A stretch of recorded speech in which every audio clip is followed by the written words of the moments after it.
جن خزانوں کو سلطان صلاح الدین ایوبی ہاتھ لگانے سے بھی گریز کرتا تھا، ان تک اس کے اپنے ہی ایک جرنیل کے بھیجے ہوئے 50 آدمی پہنچ گئے تھے۔ مارکونی، اسماعیل، قدومی اور ایک اور صلیبی شام کو پہنچے۔ ان کے باقی ساتھی جو الگ الگ ٹولیوں میں روانہ ہوئے تھے اسی رات پہنچنا شروع ہوئے اور آدھی رات کے بعد پورے 50 آدمی پہنچ گئے۔ جیسا کہ پہلے بیان کیا جا چکا ہے، یہ جگہ ایسی تھی جس کے قریب سے کبھی کوئی مسافر نہیں گزرا تھا۔ جگہ ڈراؤنی ہونے کے علاوہ کسی راستے پر پڑتی ہی نہیں تھی۔ یہ چونکہ سرحد سے دور تھی اس لیے سرحدی دستوں کی نظر میں بھی نہیں تھی۔ مارکونی نے رات کو ہی سب کو اس خطے کے اندر پہنچا دیا تاکہ باہر سے کوئی دیکھ ہی نہ سکے، اور انہیں مکمل آرام دینے کے لیے کہا کہ وہ جتنی دیر سو سکتے ہیں سو جائیں۔ یہاں سے آگے پیدل جانا ہوگا اور یہ سفر جسم کی بجائے اعصاب کو زیادہ تھکائے گا۔ مارکونی خود قدومی کے ساتھ اپنے خیمے میں چلا گیا۔ وہ سب اس وقت جاگے جب سورج ان ٹیلوں کے اوپر آ گیا جس کے دامن میں سب سوئے ہوئے تھے۔ مارکونی نے انہیں بتایا کہ وہ کون سا سامان، اوزار اور ہتھیار وغیرہ اپنے ساتھ لیں۔ ان میں مضبوط رسے، کدالیں اور موٹی موٹی سلاخیں تھیں، اور ہتھیاروں میں تیر و کمان اور تلواریں۔ راستے کی مشکلات کے متعلق بھی اس نے سب کو بتا دیا۔ اس دیوار کے متعلق بھی انہیں ذہنی طور پر تیار کر دیا جس سے اس کا ایک ساتھی گر کر ہمیشہ کے لیے لاپتہ ہو گیا تھا۔ اس نے انہیں رونے کی آوازوں سے بھی خبردار کر دیا جو اس علاقے میں سنائی دیتی تھیں۔ اونٹوں کو ساتھ نہیں لے جایا جا سکتا تھا۔ ان کی دیکھ بھال کے لیے اس نے صرف ایک آدمی پیچھے رہنے دیا۔ قدومی کو بھی وہ ساتھ نہیں لے جا سکتا تھا۔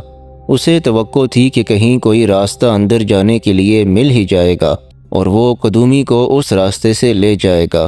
قدومی کی حفاظت کے لیے بھی ایک آدمی کی ضرورت تھی۔ اس کے لیے صرف اسماعیل موزوں آدمی تھا۔ مارکونی نے اسماعیل سے کہا، تم قدومی کے لیے یہیں رہو گے، لیکن یہ خیال رکھنا کہ تمہاری حیثیت اس لڑکی کے مقابلے میں کچھ بھی نہیں۔ اس کے آرام اور حفاظت کے تم ذمہ دار ہو۔ میں بہت جلدی واپس آ رہا ہوں، تم دونوں کو ساتھ لے جاؤں گا۔ وہ اپنی پارٹی کو ساتھ لے کر چل پڑا۔ اس راستے سے وہ واقف ہو چکا تھا۔ بے خوف و خطر چلتا گیا۔ جوں جوں یہ آدمی آگے بڑھتے جا رہے تھے ان پر خوف مسلط ہوتا جا رہا تھا۔ وہ صحراؤں سے پوری طرح واقف تھے، مگر ایسا خطہ اور اس قسم کے پہاڑ انہوں نے کبھی نہیں دیکھے تھے، اور جب وہ اس جگہ پہنچے جہاں رونے کی آوازیں آتی تھیں تو سب بدک کر خلاؤں میں دیکھنے لگے۔ بلا شک و شبہ عورتیں رو رہی تھیں۔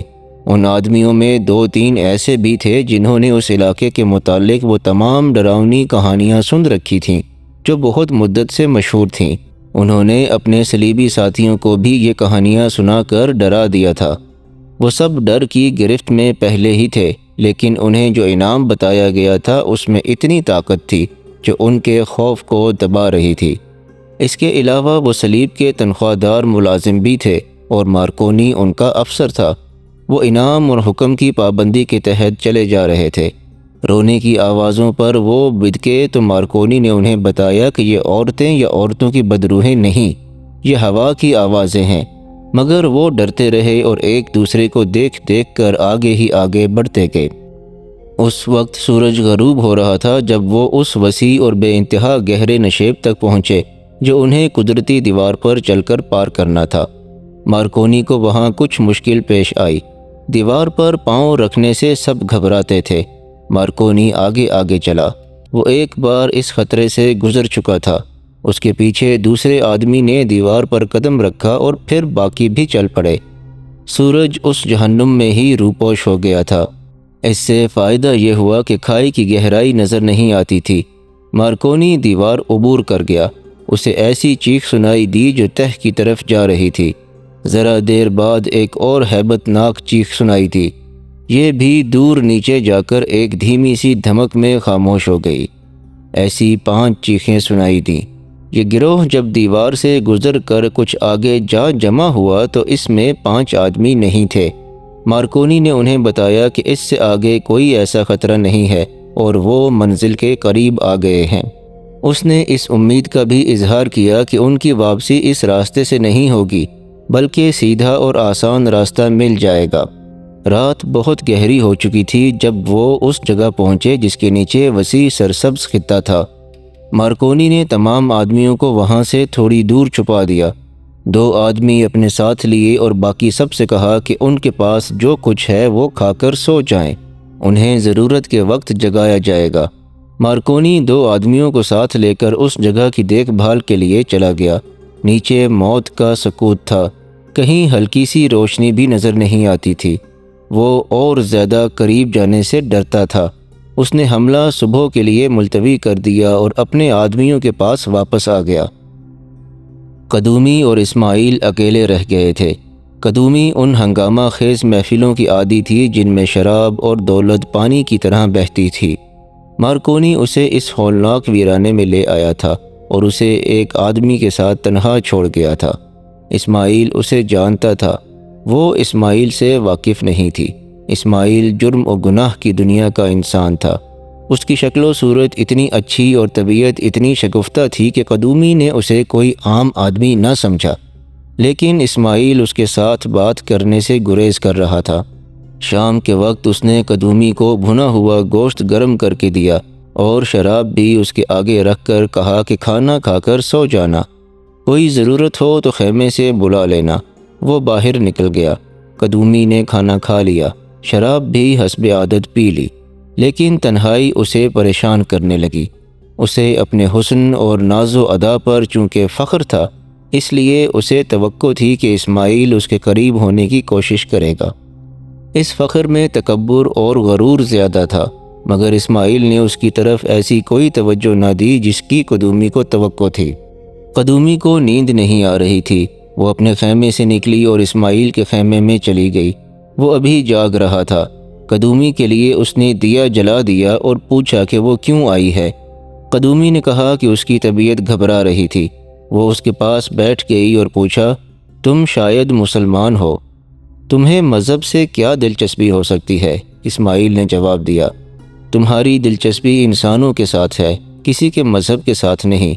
میرا نام اسماعیل ہے اور میرا کوئی مذہب نہیں رہا۔ اوہ، قدومی نے مسکراہٹ اور حیرت سے کہا، تم ہو اسماعیل، احمر درویش کے خاص آدمی؟ اس نے پوچھا، یہ آدمی کون ہے؟ کہاں سے آیا ہے؟ وہ مارکونی کے متعلق پوچھ رہی تھی۔ وہ کہنے لگی، اس نے اپنا نام سلیمان سکندر بتایا ہے، لیکن یہ مسلمان معلوم نہیں ہوتا۔ یہ مصری بھی نہیں، اسماعیل نے کہا، اور یہ سوڈانی بھی نہیں، اور سلیمان سکندر اس کا نام نہیں۔ پھر یہ کون ہے؟ قدومی نے پوچھا، اس کا اصلی نام کیا ہے؟ میں اس کا نام نہیں بتا سکتا، اسماعیل نے کہا، یہ راز چھپائے رکھنے کے لیے مجھے معاوضہ ملتا ہے۔ تمہیں اس سے کوئی دلچسپی نہیں ہونی چاہیے کہ یہ کون ہے۔ تم منہ مانگی اجرت پر اس کی تفریح تباہ کے لیے آئی ہو، یہ تمہارا پیشہ ہے۔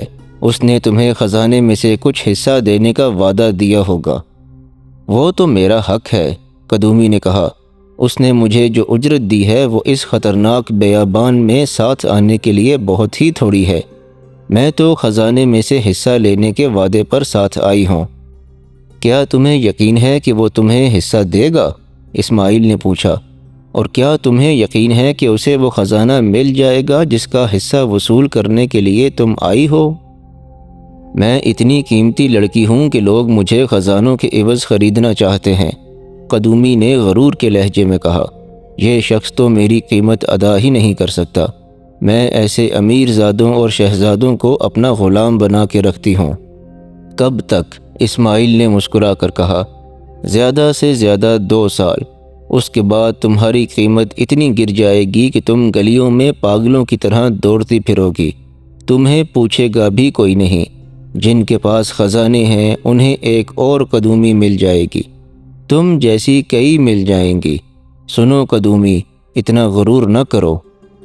کیوں نہ کروں؟ قدومی نے کہا، یہ شخص جو اپنا نام سلیمان سکندر بتاتا ہے میرے طلسم میں ایسا گرفتار ہے کہ اس نے مجھے قسمیں کھا کر کہا تھا کہ وہ صرف میرے لیے خزانے کی تلاش میں جا رہا ہے۔ وہ مجھے سکندریہ لے جائے گا جہاں ہم سمندر کے کنارے محل بنائیں گے۔ پھر میں رقاصہ نہیں رہوں گی۔ کیا تمہیں اس میں کچھ شک ہے؟ شک نہیں، مجھے یقین ہے کہ اس نے بہت بڑا جھوٹ بولا ہے، اسماعیل نے کہا۔ میں اپنی اجرت کے لیے اس کے ساتھ آیا ہوں۔ احمر درویش کا کہنا میرے لیے حکم کا درجہ رکھتا ہے۔ اس نے کہا کہ اس کے ساتھ جاؤ تو میں آ گیا۔ یہ میرا پیشہ ہے، میں کرائے کا گناہ گار ہوں۔ میں اجرت پر قتل بھی کیا کرتا ہوں، مگر میں جھوٹ نہیں بولا کرتا۔ میں کبھی پکڑا ہی نہیں گیا۔ احمر درویش مجھے بچا لیتا ہے۔ مجھ میں دوسری خوبی یا خرابی یہ ہے کہ میں عورت کا احترام کرتا ہوں۔ مجھے معلوم نہیں میں ایسا کیوں کرتا ہوں۔ عورت پردہ دار ہو یا عصمت فروش، میں اس کی عزت کرتا ہوں۔ میں عورت کو دھوکہ نہیں دے سکتا۔ میں تمہیں بھی دھوکے میں نہیں رکھوں گا۔ میں تمہیں یہ بتا دینا اپنا اخلاقی فرض سمجھتا ہوں کہ یہ خزانہ تمہارے لیے محل تعمیر کرنے کے لیے نہیں نکالا جا رہا۔ یہ مصر کی جڑیں کاٹنے کے لیے استعمال ہوگا۔ یہاں صلیبی حکومت قائم کی جائے گی، مسجدوں کو گرجے بنایا جائے گا، اور اگر ایسا نہ ہوا تو یہ خزانہ مصر سے باہر چلا جائے گا۔ مجھے معلوم ہے تمہیں مصر کے ساتھ کوئی دلچسپی نہیں، مجھے بھی نہیں۔ ہم دونوں پیشہ ور ہیں، گناہ ہمارا پیشہ ہے۔ میں تمہیں صرف 2 باتیں بتانا چاہتا تھا جو بتا چکا ہوں۔ ایک بار پھر سن لو، تمہارے حسن اور جوانی کی عمر بہت تھوڑی رہ گئی ہے۔ دوسری بات یہ کہ تمہیں یہ شخص اپنے ساتھ تفریح اور عیاشی کے لیے لایا ہے۔ اس کی نظر میں تم ایک طوائف ہو۔ اگر اس نے تم پر کرم کیا تو 1-2 ہیرے تمہارے ہاتھ میں دے دے گا، اور اگر اس نے کسی کے لیے محل تعمیر کیا بھی تو وہ کوئی نوخیز لڑکی ہوگی، تم نہیں ہوگی۔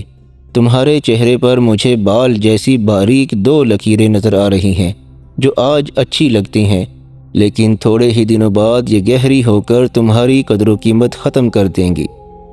اسماعیل کے ہونٹوں پر مسکراہٹ تھی، اور اس کے بولنے کا انداز ایسا تھا جس میں طنز نہیں تھی، دھوکہ اور فریب نہیں تھا۔ ایک گونا اپنائیت سی تھی، اور ایسی حقیقت جو قدومی نے پہلے کبھی نہیں سنی تھی۔ اسے توقع تھی کہ اسماعیل اس پر ڈورے ڈالے گا، مگر اسماعیل نے اسے ذرا بھی اہمیت نہ دی۔ اس کی بجائے اسے یہ تاثر دے دیا کہ اس کی اہمیت 2 روز کی مہمان ہے۔ قدومی تو اپنے حسن کی تعریفیں سننے کی عادی تھی، اپنے آپ کو کلوپترا ثانی سمجھتی تھی۔ اسماعیل نے ایسا تاثر پیدا کیا جسے قدومی دھتکار نہ سکی۔ اسماعیل کا انداز ہی ایسا تھا کہ اس کا پیدا کیا ہوا تاثر اس کے دل کی گہرائیوں میں اتر گیا۔ رات گزرتی جا رہی تھی اور قدومی کی آنکھوں سے نیند غائب ہوتی جا رہی تھی۔ وہ اسماعیل کے ساتھ باتوں میں رات گزارنا چاہتی تھی۔ اس خواہش کو وہ دبا نہ سکی۔ اسماعیل نے اسے مایوس نہ کیا۔ رات کا آخری پہر تھا جب قدومی کی آنکھ لگ گئی۔ اس کی آنکھ کھلی تو وہ اسماعیل کے خیمے میں تھی، اور اسماعیل خیمے سے باہر کمبل میں لپٹا سویا ہوا تھا۔ قدومی نے اسے جگایا اور کہا، میں نے خواب دیکھا ہے، عجیب سا خواب تھا، پوری طرح یاد نہیں رہا۔ کوئی مجھے کہہ رہا تھا کہ سلیمان سکندر کے خزانے کی نسبت اسماعیل کی باتیں زیادہ قیمتی ہیں۔ وہ ہنس پڑی۔ اس کی ہنسی میں رقاصہ کا تصنع نہیں، بلکہ ایک معصوم لڑکی کی سادگی تھی۔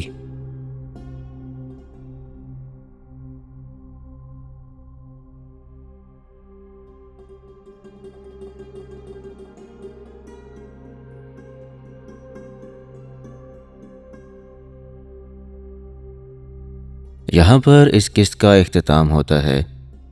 اگر آپ کو انداز بیاں پسند آیا ہو تو اس ویڈیو کو لائک ضرور کیجیے گا، اور ہمارے چینل کے ساتھ جڑے رہنے کے لیے ہمارے چینل کو سبسکرائب بھی کر لیجیے گا۔ انشاءاللہ اگلی قسط میں حاضر ہوتے ہیں۔ تب تک کے لیے اپنے اور اپنے آس پاس کے تمام لوگوں کا بہت خیال رکھیے گا۔ اللہ نگہبان۔